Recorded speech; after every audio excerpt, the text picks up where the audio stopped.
Hello दोस्तों, मेरा नाम है सैलन साहू और आज मैं पढ़ाने वाला हूँ आपको हरित क्रांति से संबंधित मुख्य बिंदु। इससे बाहर किसी भी क्वेश्चन में हरित क्रांति के क्वेश्चन नहीं आते। जितने भी हरित क्रांति से क्वेश्चंस बनते हैं वो सब मैंने इसी में रखे हैं, है ना, कि हरित क्रांति से क्या क्या क्वेश्चन बन सकते हैं। तो मैंने इसी में सब रखे हैं और ये भी बताया कि किस सन में क्या क्या पूछा गया है, कौन से एग्जामों में। ठीक है दोस्तों, हम पहले नंबर बात करते हैं हरित क्रांति। हरित क्रांति शब्द को देने वाला वैज्ञानिक। अब हरित क्रांति शब्द है, हरित क्रांति शब्द को देने वाला वैज्ञानिक कौन है? तो doctor William God. Doctor William God. ये BHU 2016 में पूछा गया था। पहले BHU के एडमिशन के लिए अलग से सेपरेट एग्जाम होता था, उसमें ये क्वेश्चन पूछा गया था, है ना। तो क्या पूछा गया था कि हरित क्रांति शब्द को देने वाला वैज्ञानिक कौन है? तो वैज्ञानिक है डॉक्टर विलियम गॉड, है ना। दोस्तों, मैं आपको भरोसा दिलाना चाहता हूँ कि इससे बाहर हरित क्रांति में कुछ नहीं जाएगा। मैंने इसमें सब कुछ इंक्लूड करके रखा है जो कि हरित क्रांति में आज आने की संभावनाएं हैं। हरित क्रांति के हर एक क्वेश्चन इसी से आएंगे। अपन सेकंड नंबर पर बात करते हैं हरित क्रांति के विश्व में जनक।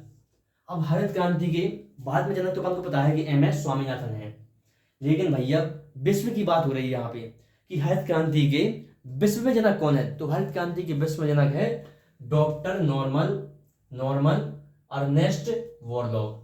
क्या है? डॉक्टर नॉर्मन अर्नेस्ट बोरलॉग, है ना। तो ये कब पूछा गया है?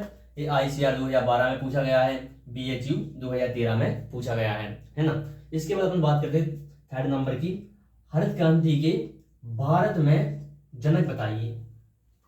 यहां विश्व में पूछ रहा था ऊपर, अब नीचे क्या पूछ रहा है? भारत में। अब भारत में हरित क्रांति के जनक है MS स्वामीनाथन। क्या है? MS स्वामीनाथन भारत में जनक है। उसके बाद दोस्तों अपन बात करते हैं किसकी? चौथे नंबर की, भारत में हरित क्रांति का प्रारंभ। अब भारत में हरित क्रांति जो है कब आई थी, इसका प्रारंभ कब से हुआ था? तो 1966 1967, ये दोनों आ सकता है ना, ये दोनों सही है। 1966 और 1967 के बीच आई थी। तो इनको कोई एग्जाम में दोनों को माना, अगर दोनों देता है तो आपको फर्स्ट प्रायोरिटी आपको 66 ही देनी होगी, है ना दोस्तों। और नहीं तो अगर 1966 आपको क्वेश्चन में दिखता है तो आपको लगाने पड़ेगा 67। कितना? 1967। उसके बाद अपन बात करते हैं फिफ्थ नंबर की, 5 की, हरित क्रांति का सबसे अधिक प्रभाव देखने को मिला। जो हरित क्रांति है, हरित क्रांति का सबसे अधिक प्रभाव देखने को मिला किस क्रॉप में देखने को मिला? तो मिला गेहूं में। किसे मिला? गेहूं में। और ये दोस्तों क्वेश्चन BHU में 2014 में पूछा गया है। ठीक है दोस्तों। उसके बाद अपन बात करते हैं सातवां, हरित क्रांति के लिए चयनित फसलें। जो हरित क्रांति है, हरित क्रांति के लिए कौन कौन सी फसलें चयनित की गई थी? तो उसमें की गई थी गेहूं और धान। क्या है? गेहूं और चावल। ओके दोस्तों, इसमें कौन कौन सी की गई थी हरित क्रांति के लिए चयनित फसलें? तो हरित क्रांति के लिए चयनित फसलें थी अपनी गेहूं और चावल। इसमें है ICAR में 2009 में क्वेश्चन पूछा गया है और 2016 में पूछा गया है। अब ICAR को CUET का नाम दे दिया गया है। अब मतलब इसको नाम CUET हो गया है। पहले ICAR होता था, अब CUET होने लगा है। तो ये ICAR में 2009 में क्वेश्चन पूछा गया है और 16 में भी पूछा गया है। उसके बाद अपन दोस्तों बात करते हैं 7वें नंबर की, हरित क्रांति के समय भारत के मुख्यमंत्री। जो हरित क्रांति थी, हरित क्रांति के समय भारत के मुख्यमंत्री कौन थे? C सुब्रमण्यम। कौन थे? C सुब्रमण्यम थे। क्या थे? C सुब्रमण्यम हरित क्रांति के समय भारत के मुख्यमंत्री थे। ऐसे क्वेश्चन दोस्तों पूछे जाते हैं बड़े बड़े एग्जामों में, जब मतलब डीपली क्वेश्चन है ये कि हरित क्रांति के समय कौन से थे, है ना। तो मुख्यमंत्री थे इसमें C सुब्रमण्यम। उसके बाद अपनी बात करते हैं हरित क्रांति का सबसे ज्यादा असर किस राज्यों में देखने को मिला? हरित क्रांति का सबसे ज्यादा असर किन राज्यों में देखने को मिला? तो हरित क्रांति का सबसे ज्यादा असर मिला आपको पंजाब में और दूसरा मिला हरियाणा में। इनमें सबसे ज्यादा उत्पादन में बढ़ोतरी देखी गई इन दो राज्यों, पहला पंजाब हो गया और सेकंड हरियाणा हो गया। उसके बाद दोस्तों अपन बात करते हैं 9वें नंबर की, हरित क्रांति के हरित क्रांति के लिए जिम्मेदार, हरित क्रांति की पैदावार बढ़ाने के लिए जिम्मेदार कौन है? अधिक पैदावार वाली गेहूं की प्रजातियां। क्या? अधिक पैदावार वाली गेहूं की प्रजातियां हरित क्रांति में।